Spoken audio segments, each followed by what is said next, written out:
is defective in beta, it is called beta thalassemia trait. It is called beta thalassemia trait or beta thalassemia minor.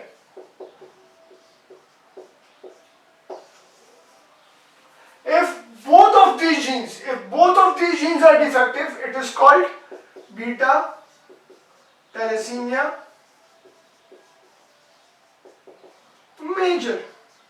It is called beta thalassemia major.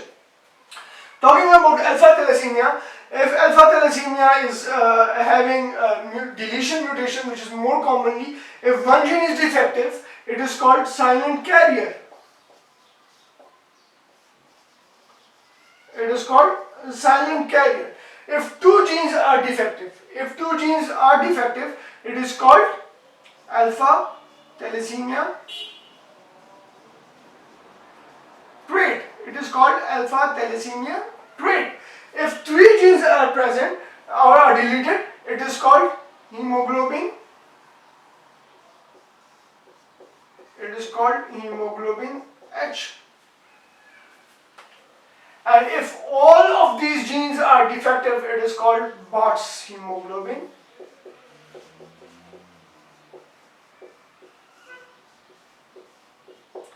Or this is called hydroxyfetialis. The patient will be born dead. It is called hydroxyfetialis. So coming up again, beta genes are 2 in number. If one gene is defective, if one gene is carrying a mutation, it is called beta thalassemia trait. If two genes are having this mutation, it is called beta thalassemia major. On the other side, there are 2 genes for beta. On the other side, alpha having 4 genes on chromosome number 16 and beta having 2 genes on chromosome number 11. So if any of this gene is defective, it is deleted, it is called a silent carrier.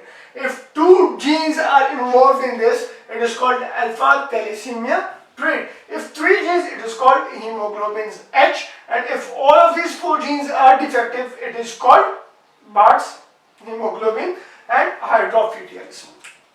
Coming to a normal physiology of life, we know that a normal baby is when it is born, it having the hemoglobin F. By hemoglobin F containing 4 to 8, 2 alpha and 2 not beta, is 2 gamma is contained.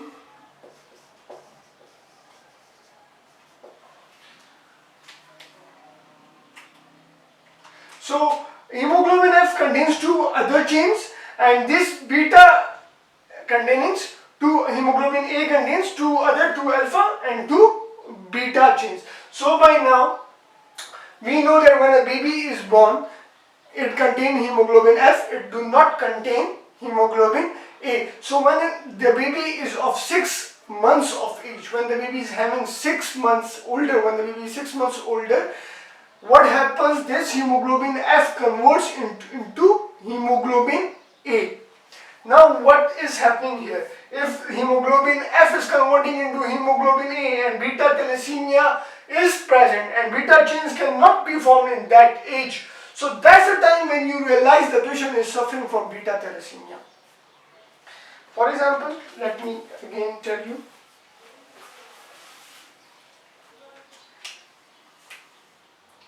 If there is a baby, it contains 2 alpha and 2 other genes. If it is adult, it contains 2 alpha and 2 beta genes.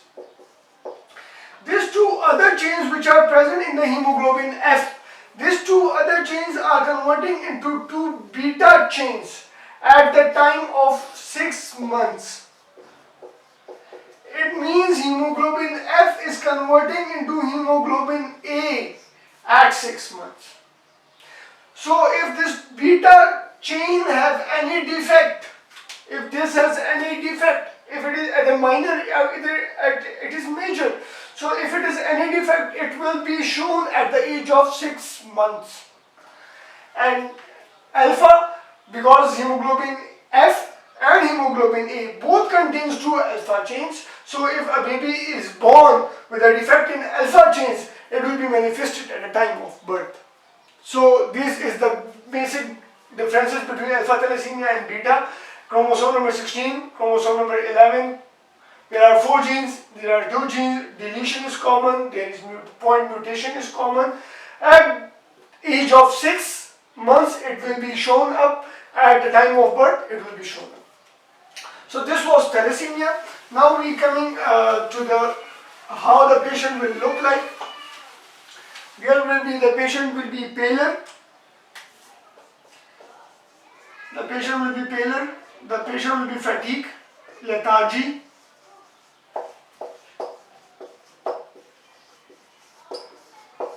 And because of extra hemopoiesis, so there will be bones enlargement. Bones enlargement because other bones which are not part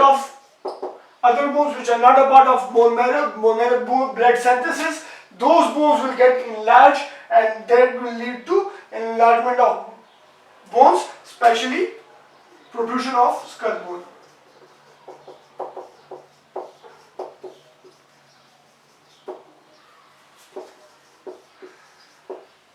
Treatment.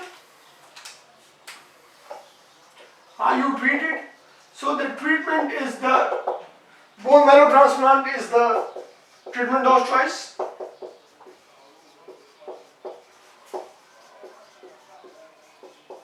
In our setup, bone marrow transplant, because of it is very costly, the patient cannot afford it. So what they do, they come up with the blood transfusion. They come up with the blood transfusion. They have regular blood transfusion, so that the level of hemoglobin do not fall. As it is a hemolytic disease, the level of hemoglobin keep on falling. So as a reason of blood transfusion, the levels of hemoglobin do not fall. And because of blood transfusion, there will be increased serum ferritin levels in the body. Because of the regular blood transfusion, there will be increased level of serum ferritin in the body. So what you do, you give iron chelation therapy.